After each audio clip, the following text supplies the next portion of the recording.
Hello and good morning, and welcome to Thoughts and Updates. Here I am in what I would call Kirkintilloch High Street, but of course it's not Kirkintilloch High Street because that closed at some point and the main thoroughfare changed, not parallel but 90 degrees to it, and I'm just next to a monument of some description presented to the town in 1893, something that looks like a fountain. I love these things because they're a connection to our history and a connection to our past, and and it's all magnificent glory. I think that there has been an addition at the top of it, and I'm going to walk up to where the car is. It's the last Saturday in October that we're going to have the current Greenwich Mean Time, British summertime, uh, for us, because it's going to be clocks falling backwards next week. We're getting an extra hour in our bed, and we're going to end up in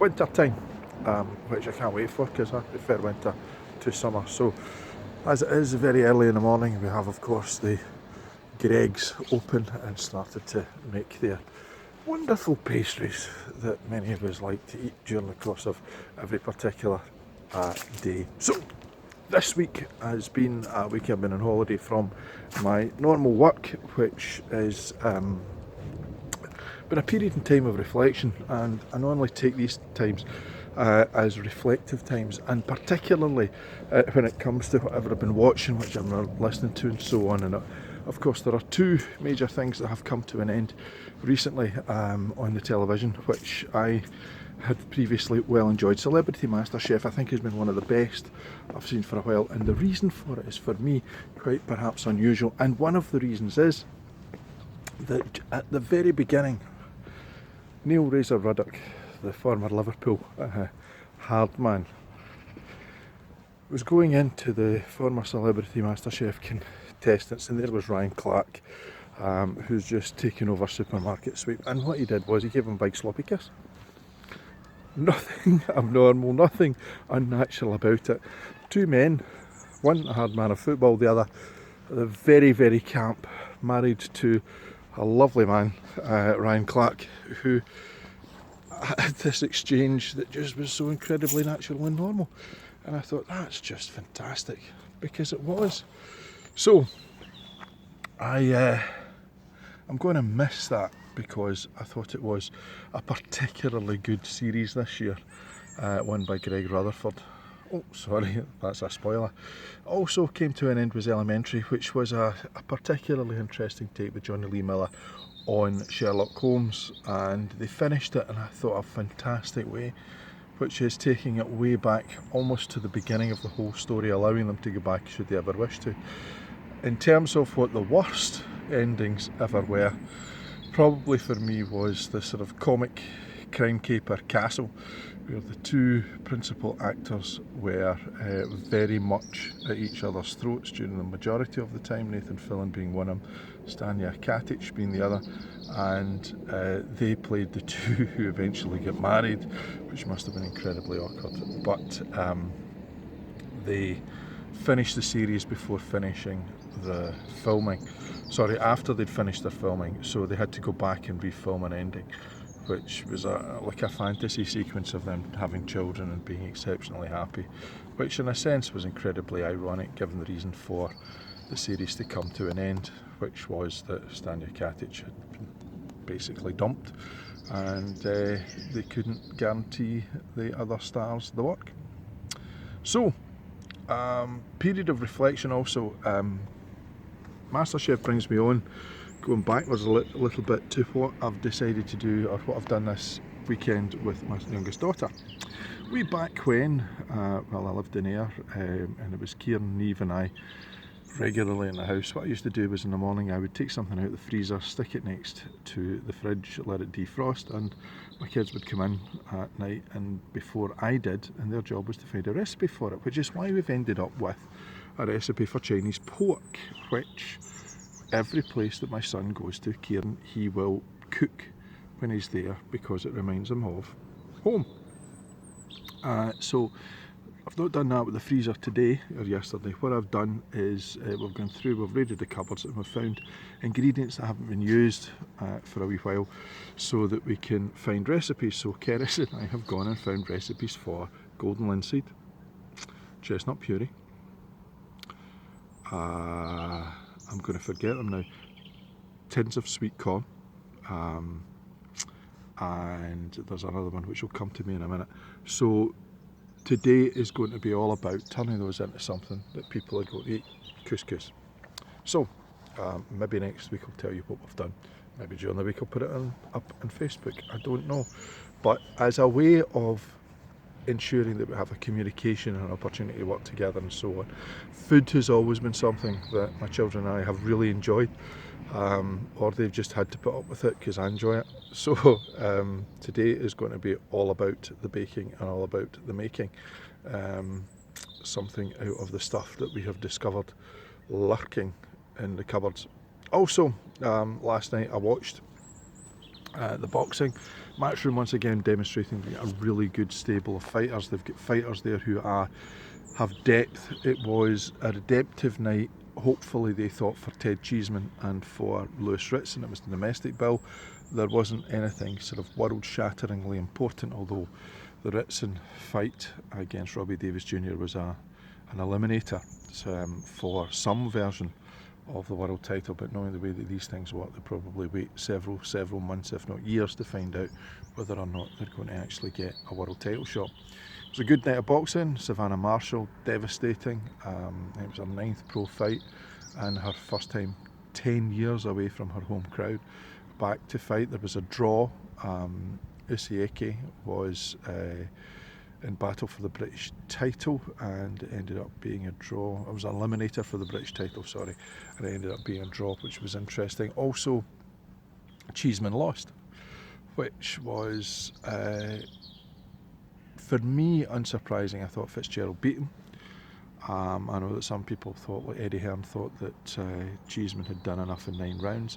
And it's interesting, I've had this discussion many a time before in terms of scoring in boxing. You can put on a really good show for the first couple of minutes, or for the first minute's a 3-minute round, first minute, then you can have a lull for maybe 30-40 seconds, and then the final minute can maybe half a minute of you really pushing it back. But if you don't get the eye-catching punches, or alternatively it can be you've put your heart and soul into the first minute 20 seconds, then you have a lull, and then the other guy comes rushing back at you and takes the next minute's worth. He takes the round. It depends on whether the judges like come forward fighters, battlers, or they like people who can box and they can move and they can weave.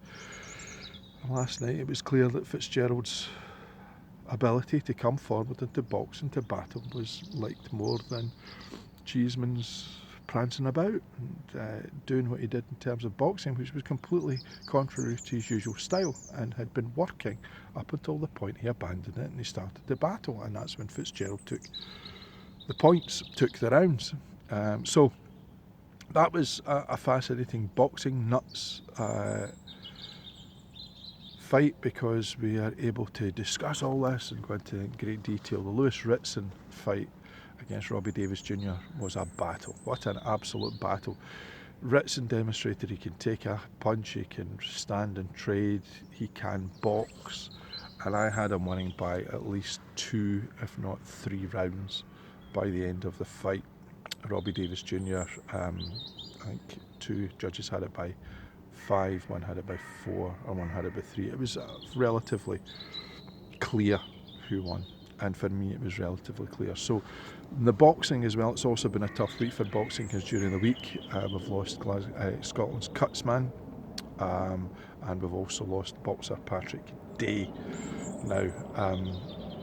But I was asked by Ringside Report to do a little bit on Patrick Day. It's obviously a massive tragedy, and ultimately at the end of the day, in terms of combat sports, particularly boxing and the medics and the medical side of it, I have absolutely no defence of boxing.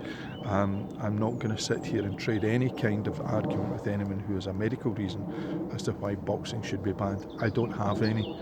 I take Willie McIlvanney's view that it is impossible to trade arguments medically with anybody who wants to ban the sweet science, this sport, because it makes no sense logically why people would stand in a ring, punch each other to oblivion, and everybody would stand and applaud. But that's what happens, and that's what people like me like to see, not because I don't think we have a bloodlust, but because we believe that in this pure art that there is something majestic and magnificent in the brutality of it. Patrick Day, however, was a guy who didn't have to box. He was a cultured, educated man, had a degree, and he lost his life after being in a coma for 4 days after Charles Cornwell stopped him in the 10th round of their fight over in Philadelphia. And tragedies like that are very, very difficult. And it brings me to something which I hope is not going to be a tragedy. Nigel Benn fights a man called Bika, who's 40, Ben's 55, in a bout sanctioned by the British and Irish Boxing Authority. Now, I've been a friend of Gianluca Di Carlo, who's the head of BIBA, on Facebook for a wee while. I think that some of the things that they've attempted to do is very, very important. But in the recent past, a number of their shows, there have been real difficulties. And I'm about to write about that because I think it's very important leading up to the Nigel Benn fight. Massively important. And I'm going to give Gianluca an opportunity to rebut and give me any responses back, because I think it's important that he gets the chance to put the other side. But I do think that there is a massive issue here, and I do think that it is something which, if the tragedy that happened to Patrick Day is likely to happen to the likes of Nigel Benn, a national treasure, without anybody stepping in to attempt to stop it, then I think we really are in boxing making massive mistakes. And all of the good work over the last few years may be undone in a simple 10 or 12 round fight somewhere in Birmingham. Also this week, what we've also had is Ayr United faltering once more. And before I leave boxing, actually go back to the audio stuff that I've been doing with Chris Kane. I have met up with Sharon Miller of Joyworks, Laughing Yoga, had a fantastic time talking to her in Cafe Monza in the West End of Glasgow, and looking to go and see her at the end of one of our sessions to talk to her and perhaps some of our participants, talking about mental health and the way in which this helps particularly men of a certain age. And I'm supposed to be going to see Billy Nelson to go and do that session in the gym. Unfortunately, Billy's got a big fight coming up for Martin Bacoli, so might not be able to do it. Me and Chris gutted a little. Anyway, Ayr United, that's what I was talking about. Ayr United are currently looking for the new manager, and yesterday it lost 3-2 away to Dunfermline. I haven't looked at the highlights that are online. Ayr United media volunteers all do a fantastic job in terms of keeping fans in the diaspora who are not able to get the games up to date, with plenty of interviews of key personnel, and also of course highlights of the games and interviews with the managers afterwards. So I haven't seen it. It's another loss. Dundee United lost as well, and Cali were held to a draw. So the top is of the championship's beginning to bunch together. But we will know this week who our new manager is, and I don't have a particular favourite.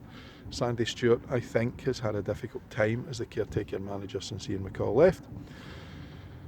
So we will see, and interesting to note, Partick Thistle came from behind yesterday to win 3-1 and have moved closer to second last spot in the championship table under Ian McCall. Our loss, their gain. So until next week, when I'm back at work and I'll have more daftness and deafness, I will see you then. Bye for now.